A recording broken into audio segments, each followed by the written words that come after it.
오늘의 말씀 사도행전 7장 51절부터 60절 말씀입니다. 목이 곧고 마음과 귀에 할례를 받지 못한 사람들아, 너희도 너희 조상과 같이 항상 성령을 거스르는도다. 너희 조상들이 선지자들 중에 누구를 박해하지 아니하였느냐?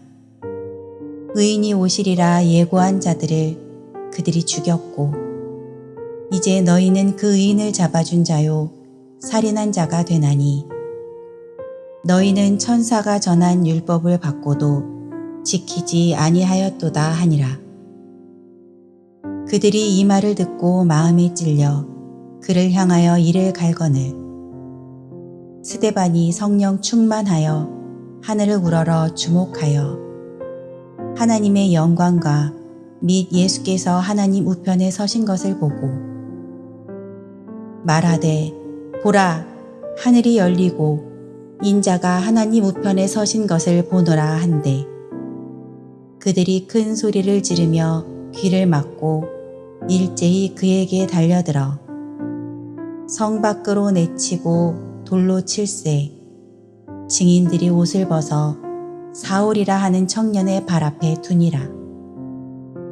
그들이 돌로 스데반을 치니 스데반이 부르짖어 이르되, 주 예수여, 내 영혼을 받으시옵소서 하고 무릎을 꿇고 크게 불러 이르되, 주여, 이 죄를 그들에게 돌리지 마옵소서.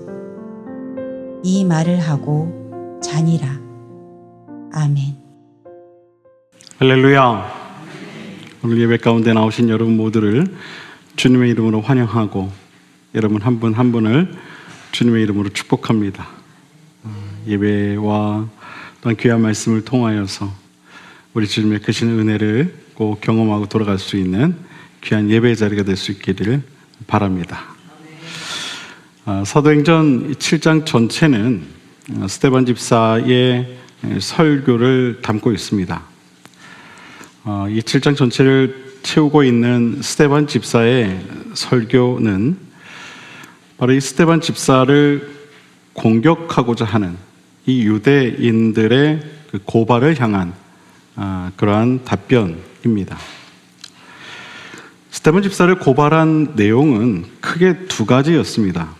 그 첫 번째는 예수님께서 성전을 무너뜨리겠다고 하신 내용을 전한 것을 성전 모독이다 하여 고발한 것이었고, 두 번째는 모세의 율법을 고치겠다고 하신 그 예수님의 말씀을 바로 이 스데반 집사가 전했기 때문에 어찌하여 우리의 전통이자 하나님이 주신 율법, 즉 모세의 율법을 건드릴 수 있느냐면서 예수님을 공격했던 사람들이 다시 그 말씀을 전하고 있는 바로 이 스데반 집사를 공격한 것입니다.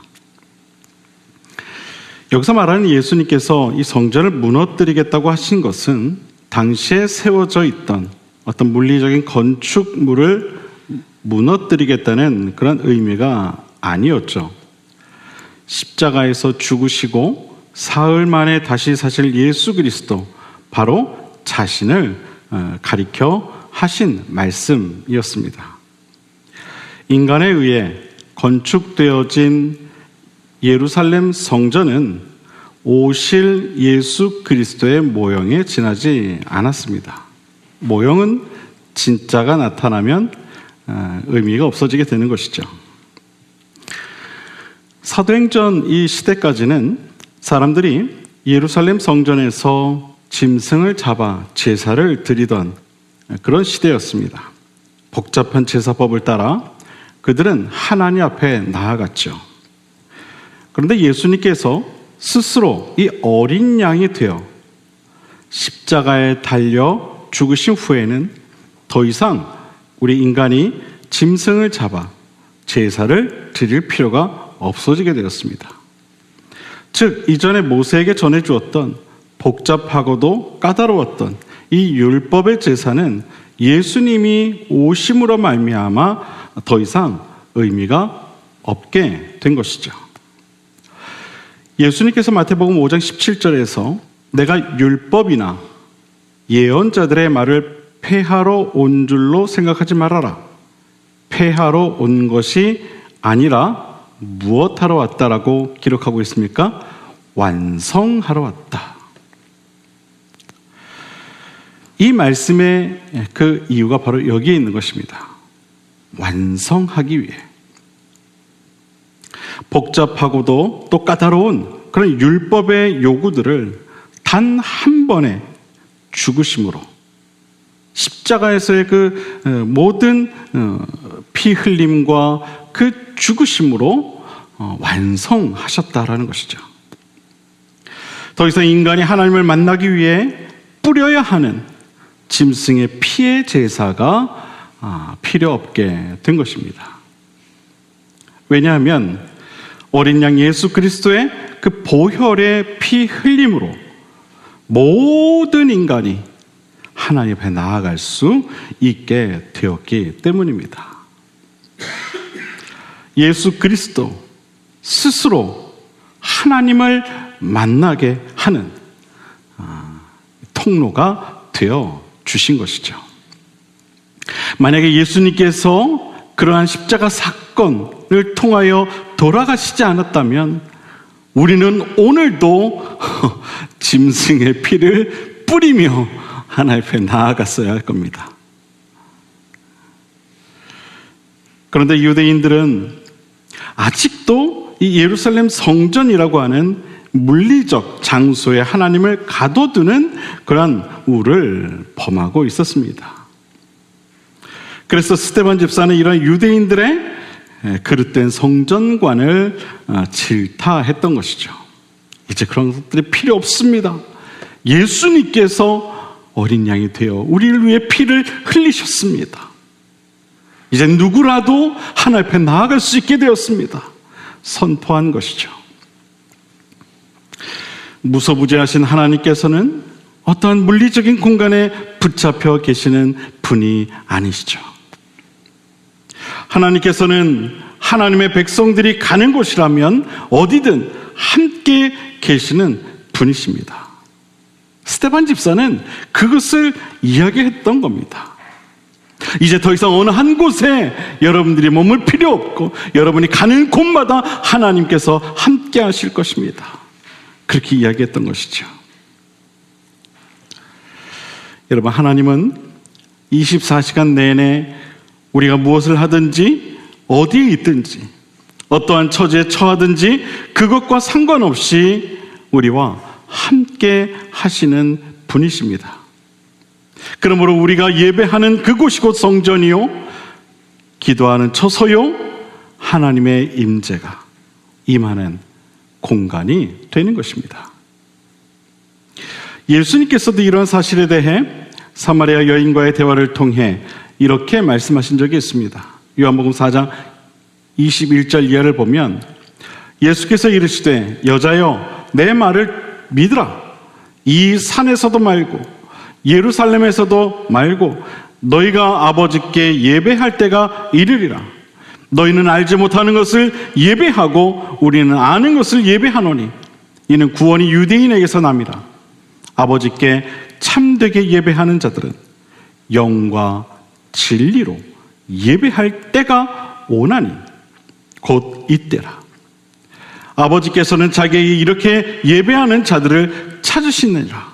하나님은 영이시니 예배하는 자가 영과 진리로 예배할지니라. 주님의 말씀입니다. 여러분, 하나님께서는 어떠한 시간도 공간도 붙잡을 수 없는 분이심을 여러분 꼭 믿으시길 바랍니다. 하나님께서는 이곳에서도 아닌 또 저곳에서도 아닌 신령과 진정으로 하나님을 찾고자 하는 자에게 또한 그렇게 예배하는 그 자리에 임하시는 분이심을 여러분 꼭 믿으시길 바랍니다. 그러나 지금 스데반 집사의 설교를 들은 유대인들은 이러한 사실을 믿지 않았습니다. 아니, 들으려 하지 않았죠. 그래서 오늘 본문에서 스데반 집사는 그런 유대인들을 향해 이렇게 말하는 것입니다. 목이 곧고 마음과 귀에 할례를 받지 못한 사람들아, 너희도 너희 조상과 같이 항상 성령을 거스르는도다. 목이 곧고 마음과 귀에 할례를 받지 못한 자들. 여러분, 할례라는 것은 여러분이 잘 알고 있듯이 이스라엘 민족이 하나님의 선택받은 백성이라는 것을 나타내는 표식입니다. 성경을 보면 믿음의 조상인 아브라함이 믿음을 가지고 이러한 표식을 받게 되는데, 세월이 지나면서 이스라엘 민족 가운데 이 믿음은 사라지고 그저 할례라 하는 표식만 남게 되죠. 예를 들면 이와 같은 것입니다. 사랑해서 결혼을 하고 결혼 반지를 함께 나누었는데 나중에 사랑은 없어지고 반지만 남은 것과 같은 거예요. 그 반지가 과연 무슨 의미가 있겠습니까? 마음과 귀에 할례를 받지 못했다는 것은 어떠한 진정성도 찾아볼 수 없는, 그래서 본질은 사라지고 형식과 껍데기만 남아있는 유대인들을 향해 질책한 것입니다. 여러분, 제가 며칠 전 뉴스를 봤는데요, 복음의 불모지인 일본 땅에 교회들이 점점 생겨나기 시작했다고 합니다.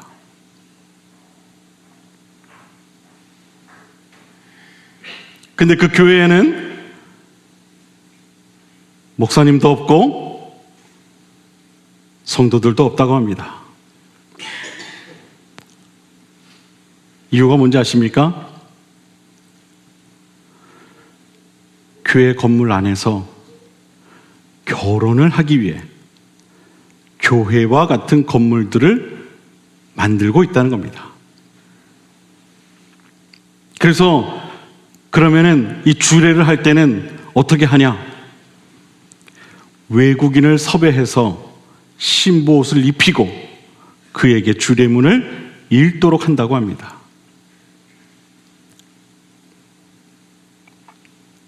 무슨 의미가 있겠습니까?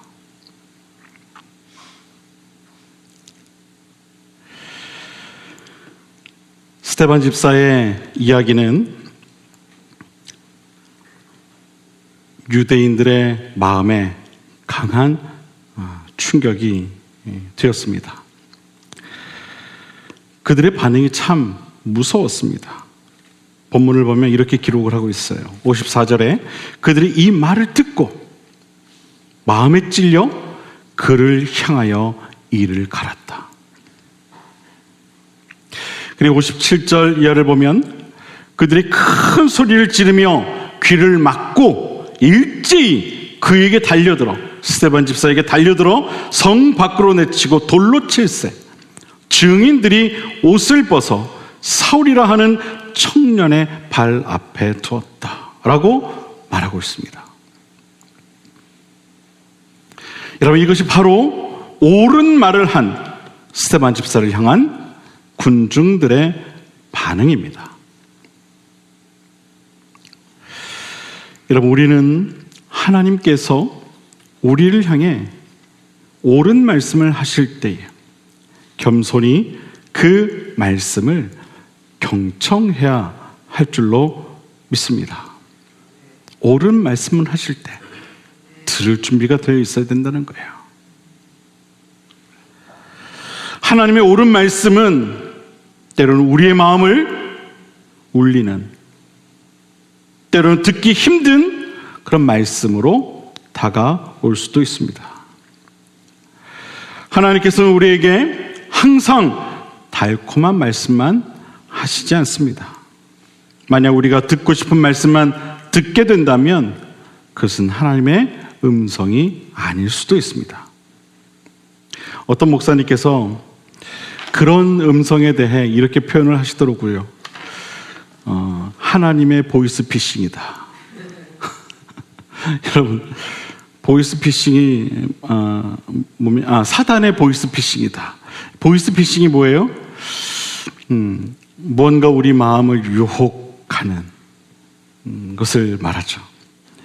현혹하는 소리, 그게 보이스피싱이에요. 여러분, 하나님은 이와 같이 우리가 듣고 싶은 말만 하시는 분이 아니시죠. 때때로 우리가 듣기 힘든 말씀도 충분히 하실 수 있는 분이십니다. 유대인들은 그러나 들을 준비가 되어 있지 않았습니다. 그래서 스데반 집사를 향해 분노한 것이죠. 네가 감히 그런 말을 해? 네가 감히?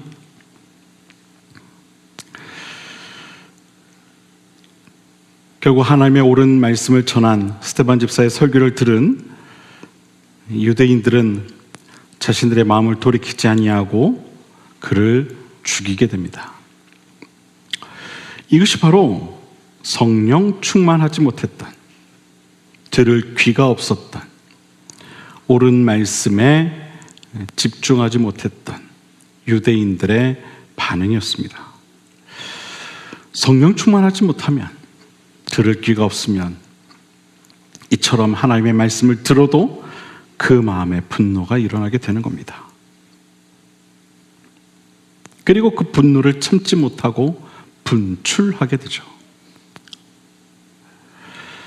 그 말이 옳다는 것을 알면서도 그것과 상관없이 분노합니다. 화가 많다는 것은요, 내 안에 아직 남아있는 어떤 변화받지 못한 그런 쓴뿌리들이 많이 있다는 것을 말하는 겁니다. 그러나 성령 충만한 사람은 그렇지 않죠. 55절을 보면 성령 충만했던 스데반 집사의 반응이 그들과 매우 달랐음을 보게 됩니다. 스데반이 성령 충만하여 하늘을 우러러 주목하여 하나님의 영광과 및 예수께서 하나님 우편에 서신 것을 보고 말하되, 보라, 하늘이 열리고 인자가 하나님 우편에 서신 것을 보노라 한대. 하늘을 우러러 주목하여 하나님의 영광과 예수께서 우편에 서신 것을 보았다라고 기록하고 있습니다. 여러분, 성령의 사람은 어떠한 위기에서도 또 어떠한 상황에서도 그 모든 위기와 상황들을 넘어 하나님의 영광을 바라볼 줄 아는 사람입니다. 이것이 성령의 사람입니다. 일반적인 많은 사람들은 분노한 군중들을 향해 아마도 그들과 똑같이 분노할 겁니다. 그것이 매우 상식적이고 일반적인 반응이죠. 그런데 성령 충만했던 스데반 집사는 그렇게 반응하지 않았어요. 그리고 오히려 그들과 달리 하나님의 영광을 바라보았죠. 이것이 바로 성령 충만한 자의 모습인 것입니다. 어떤 상황에도 흔들리지 않고 하나님의 영광이 무엇인가를 생각하고 그것을 바라볼 줄 아는 사람. 지금 이 상황 속에서 하나님의 영광을 위해 내가 할 일이 무엇인가? 내가 어떤 판단을 해야 하며 내가 어떤 결정을 해야 하는지 그것을 기억할 줄 아는 사람. 그 사람이 바로 성령 충만한 사람인 줄로 여러분 믿으시길 바랍니다. 나의 상황과 나의 안위보다도 하나님의 영광이 무엇인가를 먼저 생각하고 그 영광을 향해 나아가는 사람. 저는 저와 여러분도 이와 같이 성령 충만하여서 어떠한 상황에서도 하나님의 영광을 먼저 생각하고 그 영광을 위해 나아갈 수 있는 그런 복된 신앙이 다 될 수 있게 되기를 주님의 이름으로 간절히 축원을 드립니다. 이러한 성령 충만함은 그런데 그냥 얻어질 수 있는 것이 아니죠. 모든 하나님의 자녀들에게는 이미 성령의 선물은 주어져 있습니다. 그렇지만 그들 모두가 성령 충만한 것은 아니죠. 우리가 여름철에 물놀이를 가게 되면 모두가 똑같이 물놀이를 하는 것이 아니죠. 어떤 사람은 발만 이렇게 담그는 사람도 있고 어떤 사람은 그 발 젖는 것도 싫어서 그냥 주변만 이렇게 걷다가 오는 사람도 있고, 또 어떤 사람은 아예 그냥 물속에 푹 들어가서, 그렇죠? 나올 생각을 하지 않는 그런 사람도 있어요. 그 사람들에게 물어보면 모두 다 동일하게 얘기를 하죠. 이번 휴가 때 물놀이 갔다 왔어? 물놀이 갔다 왔어. 발만 담그고 왔었어도 물놀이 갔다 온 거죠. 그냥 그 주변만 뱅글뱅글 돌다 왔어도 물놀이 갔다 온 거는 맞아요.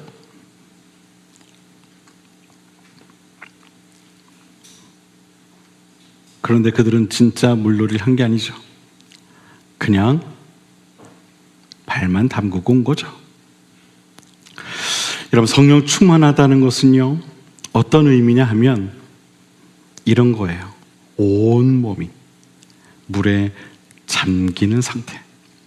온 몸이 물에 잠기는 상태와 같이 성령 안으로 깊이 들어가는 것. 그것이 바로 성령 충만한 상태인 거예요. 성령 안으로 들어가 사는 삶. 성령님 계시죠? 그게 아니에요. 내가 그 안에 들어가는 거예요. 성령님 어디 계십니까? 내가 좀 힘든데 좀 도와주세요. 이번만 좀 도와주세요. 그게 아니에요. 성령 안에 함께 거하는 인생. 그가 진정으로 성령 충만한 자인 거예요. 이런 사람은요, 24시간 무엇을 하든 성령님의 인도하심을 따르죠.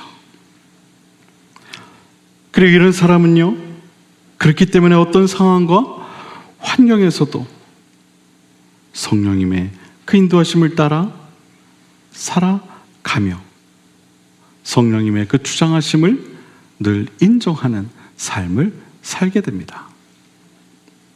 항상 흔들리지 않죠. 사도 바울과 같이 비천에 처할 때나 또 풍부에 처할 때나 모든 배부름과 배고픔과 풍부와 궁핍 가운데서도 흔들리지 않는, 마치 사도 바울처럼 모든 것이 하나님의 은혜임을 알게 되는 것입니다. 본문에 나오는 스데반 집사는 지금 자신을 향해 돌을 던지는 사람들을 바라보지 않았습니다. 하늘을 바라보았다. 성경은 그렇게 기록하고 있어요. 이것은 그가 성령 충만했음을 보여주는 상징적인 모습입니다.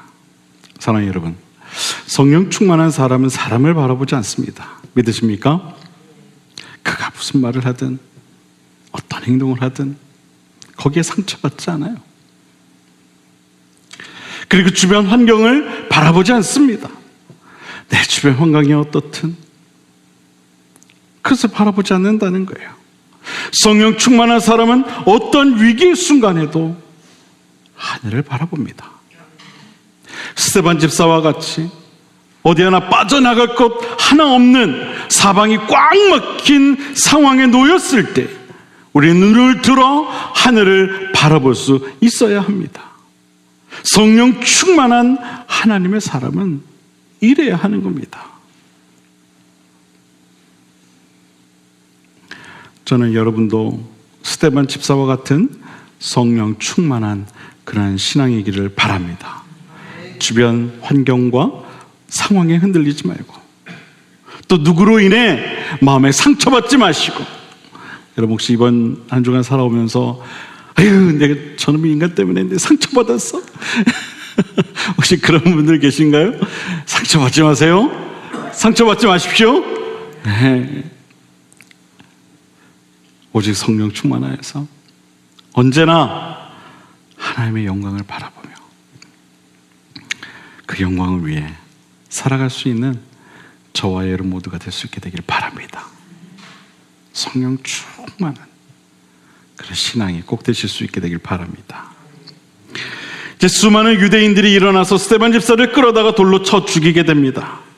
59절을 보면 그들이 돌로 스데반을 치니 스데반이 부르짖어 이르되 주 예수여 내 영혼을 받으시옵소서 하고 무릎을 꿇고 크게 불러 이르되 주여 이 죄를 그들에게 돌리지 마옵소서. 이 말을 하고 잤다. 죽었다라는 거예요. 이 말을 하고 그가 어떤 말을 했습니까? 예수여 내 영혼을 받으옵소서. 이 죄를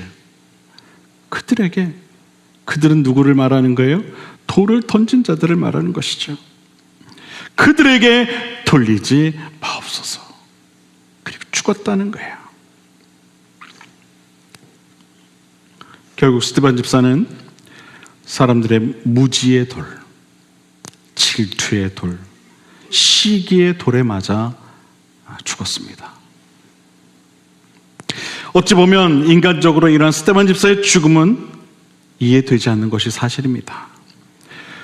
누구라도 하나님은 왜 이토록 성령 충만하여 살아남아 더 많은 하나님의 일을 할 수 있는 사람을 이토록 비참하게 죽도록 내버려 두셨을까 하는 생각을 하기에 충분할 겁니다.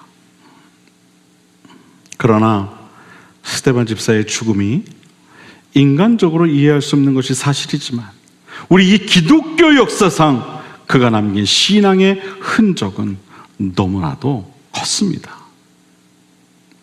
왜냐하면 그의 그 죽음의 현장을 통해 기독교 역사상 가장 위대한 인물인 사도 바울이 드디어 성경에 등장하게 되었기 때문입니다.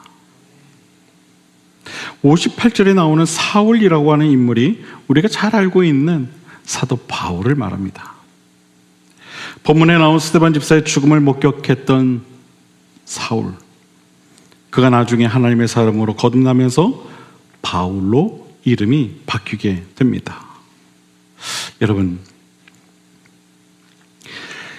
이 당시 사도 바울이 어떤 사람입니까?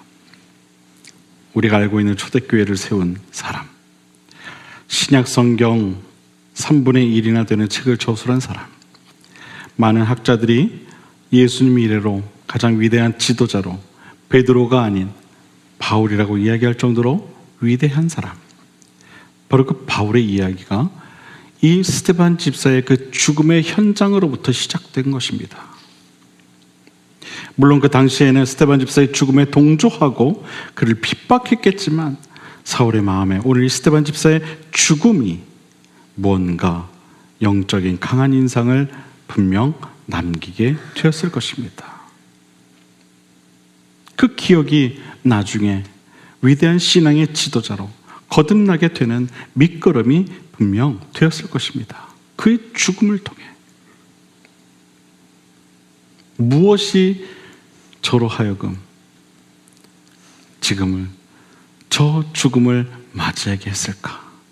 그에겐 분명 그러한 도전이 있었을 거예요.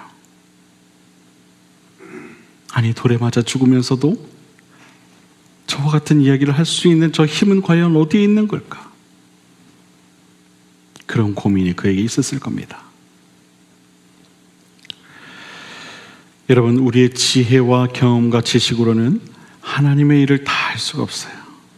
스데반 집사의 죽음이 인간적으로 볼 때는 굉장히 억울해 보이기도 하고 또 의미 없어 보이기도 하지만 하나님께서는 그의 죽음을 통해 기독교 역사를 써내려갈 바로 이 한 사람, 사울이라고 하는 한 인물을 예비하셨던 겁니다. 그리고 그 자리에 있게 한 것이죠.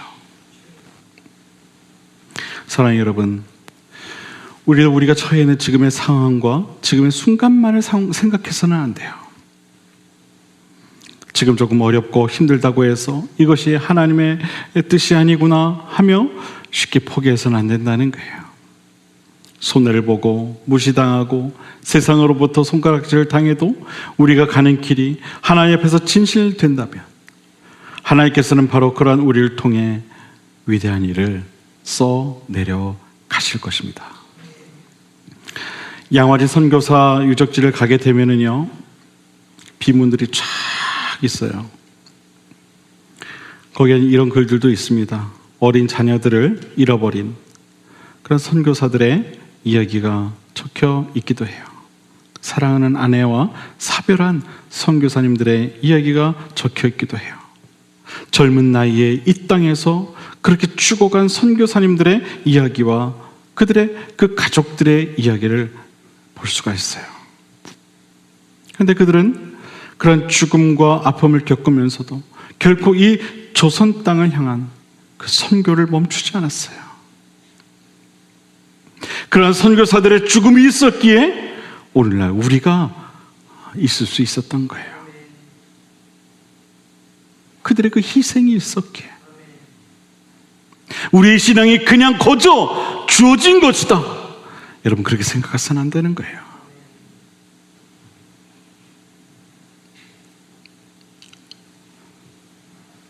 결국 스데반 집사의 죽음도 기독교 역사상 가장 위대한 인물로 여겨지고 있는 사도 바울을 있게 하기 위한 참으로 아름다운, 참으로 의미 있는, 참으로 가치 있는 죽음이었던 겁니다.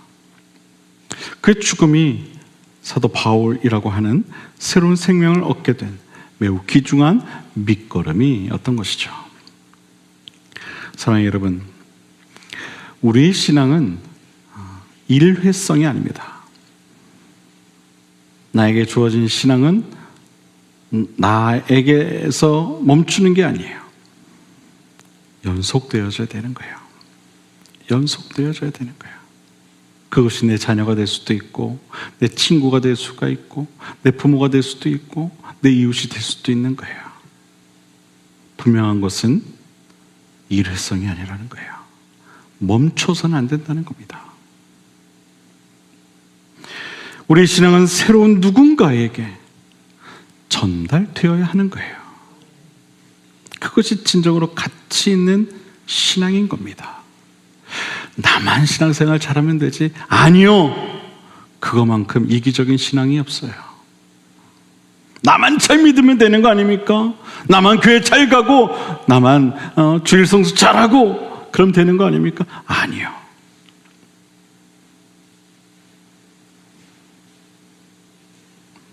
우리 신앙을 통해 누군가의 생명이 구원받을 수 있다면 여러분, 얼마나 감사한 일이겠습니까? 내 신앙이 누군가에게 흘러갈 수 있다면 여러분, 얼마나 감사한 일이겠습니까? 저는 우리의 신앙이 이러한 새 생명에 대한 밑거름이 되기를 바랍니다. 한 생명을 살리는 거룩한 그런 밑거름이 될 수 있게 되기를 바랍니다. 저는 오늘 이 본문을 보고 깊은 반성을 하게 됐습니다. 사실 한국 교회는 많은 순교자들의 피를 통해 세워졌습니다. 그런데 어느 순간부터 그런 순교자들의 정신이 사라지고 말았습니다. 흩어지는 교회에서 점점 더 세상과 벽을 쌓는 모이는 교회가 되어버리고 말았습니다. 그래서인지는 몰라도 세상이 교회를 향해 돌을 던집니다.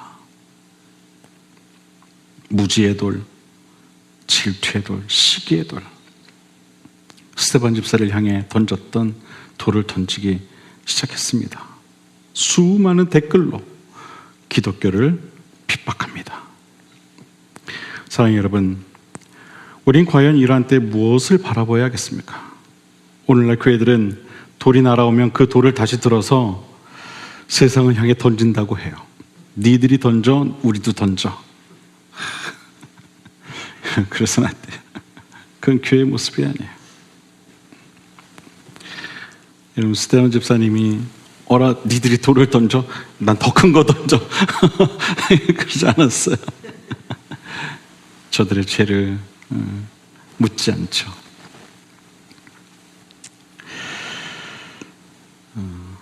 여러분, 다시 한번 스데반 집사께서 세상을 향해 어떻게 행동했는지를 한번 생각해 보시길 바랍니다. 그런 죽음의 순간에서도요, 하나님의 영광만을 생각했어요. 바라기는 그의 그 신앙을 바라보실 수 있게 되길 바랍니다. 사방이 막혀 있을 때 하늘을 바라보던 그의 그 신앙을 꼭 기억하시길 바랍니다. 그의 죽음을 통해 사도 바울이 생명을 얻게 되고 또한 수많은 어떤 초대교회 성도들을 열방으로 흩으시며 복음의 씨앗을 세상으로 보내셨던 하나님의 역사를 여러분 꼭 기억하시길 바랍니다. 오늘날 모든 교회를 향해 주님은 물어보십니다. 너희는 스데반 집사의 각오가 되어 있느냐? 하나님의 부르심을 입은 모든 백성들을 향해 이렇게 물어보십니다. 너희는 스데반 집사의 순교의 영성이 준비되어 있느냐? 기독교 영성의 절정은 자신의 생명을 나누는 것입니다. 내가 너희를 사랑한 것 같이 너희도 서로 사랑하라는 말씀의 의미가 바로 이것이죠. 사랑하라는 것은요, 다른 게 아닙니다. 생명을 나누라는 거예요. 너의 손과 발을, 너의 마음을 헌신하라는 거예요. 세상을 향해 한 걸음 한 걸음, 조금은 느리지만 아주 조금씩 나의 생명을 나누어 가는 것입니다. 그렇게 나의 생명이 하늘의 미랄이 되어 새로운 생명이 살아나는 것을 바라보는 것입니다. 하나님께서는 우리 모두가 세상의 미랄이 되기를 원하십니다. 세상을 향해 우리가 가진 참된 생명을 나누시길 바랍니다. 머물러 있는 교회가 아니라 세상을 향해 조금씩 나아가는 교회이기를 원하십니다. 하나님께서는 우리가 그렇게 이 세상과 소통하기를 간절히 바라십니다. 여러분, 낫다 라는 말이 있죠. 낫다. 무엇을 낫다. 여러분, 이 단어의 뜻이 무엇인지 아십니까? 어떤 결과를 이루거나 가져오는 것. 이것이 바로 낫다 라는 그 단어의 의미예요. 어떤 결과를 이루거나 가져오는 것. 바라기는 우리 교회가 스데반 집사처럼 한 생명을 낳게 되는 교회가 되어 하나님 앞으로 더욱 나아갈 수 있는 그런 우리 교회가 되기를 주님의 이름으로 간절히 소원합니다. 성령 충만한 교회, 한 생명을 살리는 교회, 모두가 성령 충만하여서 세상을 향해 나아가는 그러한 교회, 그런 소망을 함께하는 오늘 이 시간 저와 여러분 모두가 될 수 있게 되기를 주님의 이름으로 간절히 축원을 드립니다. 기도하겠습니다.